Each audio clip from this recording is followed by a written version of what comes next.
Hello Professor Bluchk. Thank you for meeting me here. You are welcome.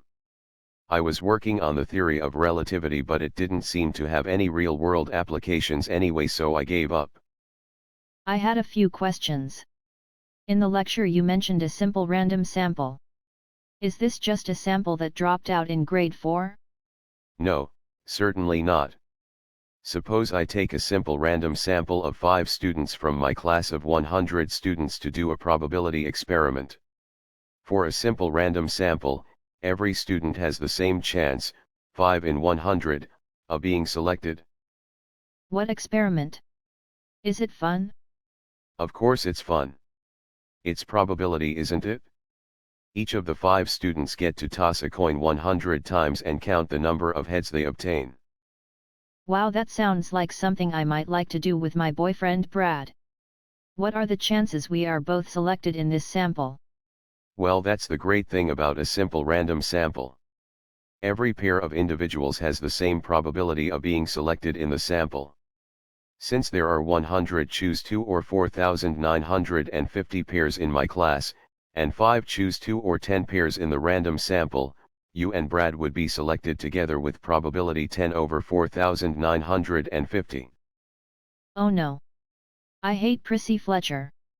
Does that mean I have the same chance, 10 out of 4,950, of being selected together with Prissy Fletcher? Unfortunately, yes. And I hate the word hate.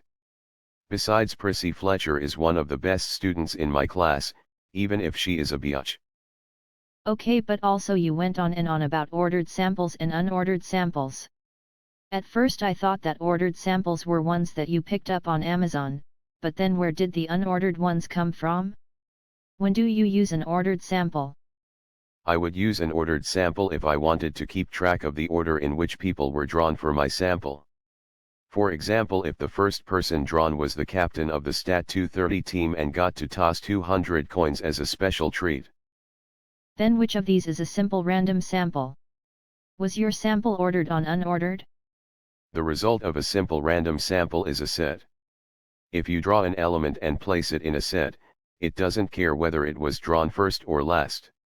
So when you and Brad and Prissy Fletcher and 2 others all get together in a classroom and start tossing quarters, does it really matter whether I drew you in a particular order without replacement after each draw, or if I drew all 5 at once? Thanks, Professor, I think I understand now. I am sorry to have taken you away from your theory of relatives. Can I buy you a donut and coffee? You are welcome. That would be wonderful. Perhaps a maple cream donut? And a small dark roast coffee, with 8 sugars.